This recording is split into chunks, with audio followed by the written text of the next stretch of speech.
Speaklance English, everyday English podcast. Let me ask you something very honestly. Have you ever watched a full English movie, understood almost everything, and felt proud? But then, someone asked you a simple question in English, and suddenly, your throat became dry, your mind went blank, and the only thing you could say was, "Sorry, my English is not good." If that has ever happened to you, this episode is for you. Maybe you're listening right now while working. Maybe you're on your way home. Maybe you're studying late at night. Maybe you've been learning English for years, but still feel stuck. Where are you listening from today? And tell me honestly, do you understand English much better than you can speak it? Comment your country. And comment yes if this is your struggle. We read your comments.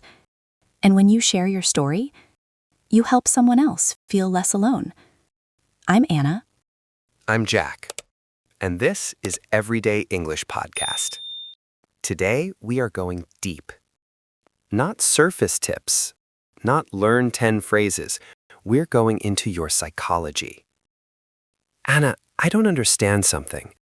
I watch English videos every day. I understand podcasts. I understand movies without subtitles. So why, when I try to speak, I can't form sentences naturally? It feels like my brain stops working. Because understanding and speaking are two different systems. Understanding is passive processing. Speaking is active production. Understanding feels safe. Speaking feels risky. When you listen, nobody evaluates you. When you speak, you feel exposed. That difference changes everything. So you're saying it's not grammar? For most learners, no. It's fear. Fear of judgment. Fear of sounding stupid. Fear of making mistakes. When you speak, your brain activates a social risk response.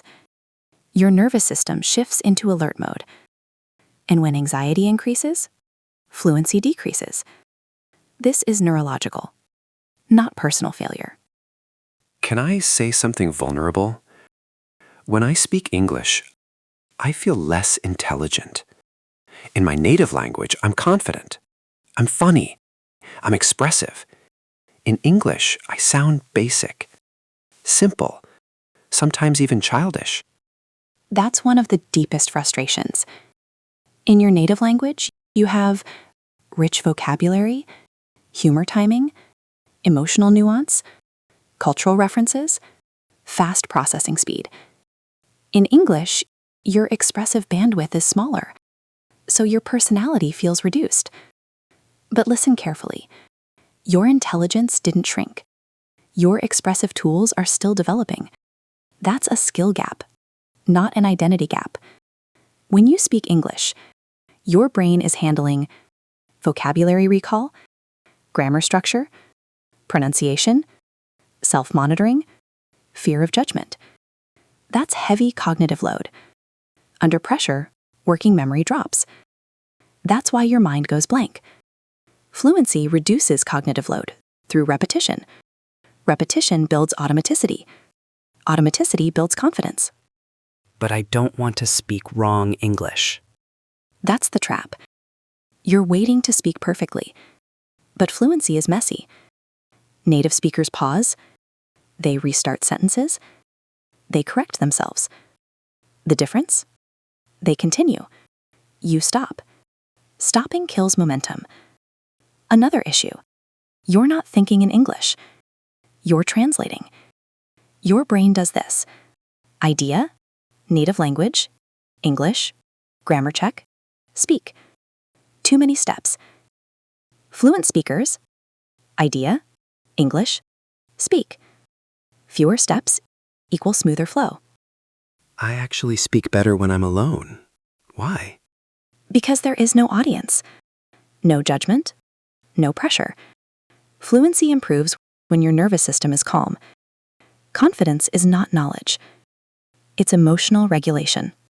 Sometimes I see people on YouTube speaking so naturally. It makes me feel behind. You see the result, not the repetitions, not the mistakes, not the years of exposure. Comparison without context creates insecurity. Everyone sounds bad at the beginning, but you only see their final version. Mistakes still feel embarrassing.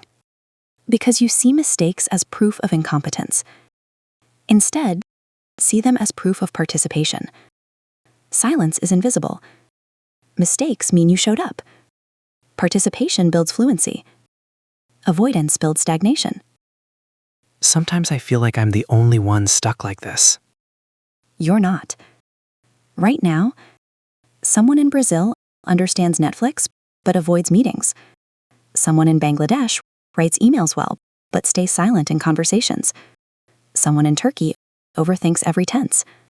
Someone in Japan freezes during interviews. Understanding without speaking fluently is one of the most common English struggles globally. You're not broken. You're in transition. So instead of saying, I can't speak English fluently, maybe I should say, I haven't trained speaking enough yet. Exactly. Language shapes belief. Belief shapes behavior. Behavior shapes results. If you identify as bad at speaking, you protect that identity. If you identify as building fluency, you act differently. So fluent speakers are not fearless? No. They're just less sensitive to mistakes. They normalized imperfection. That's it. Not talent, not higher IQ, higher tolerance for discomfort. From today, speak out loud daily, even alone. Stop apologizing excessively. Correct yourself and continue. Reduce grammar overthinking. Respond in English at least once when you feel like switching languages. Action rewires identity. Thinking doesn't. I think I understand now. I don't hate speaking English. I'm afraid of how I look when I speak it. Exactly. You're not afraid of English. You're afraid of exposure. But most people are too busy thinking about themselves to judge you deeply. You replay your mistakes longer than anyone else does. Before we close today, where are you listening from? And tell us honestly, when do you freeze the most? Meetings? Interviews? Casual conversations?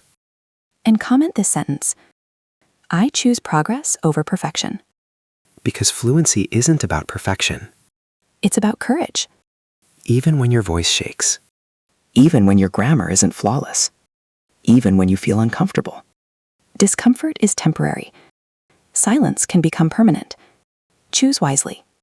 If this episode made you feel understood, Share it with someone who understands English but stays silent.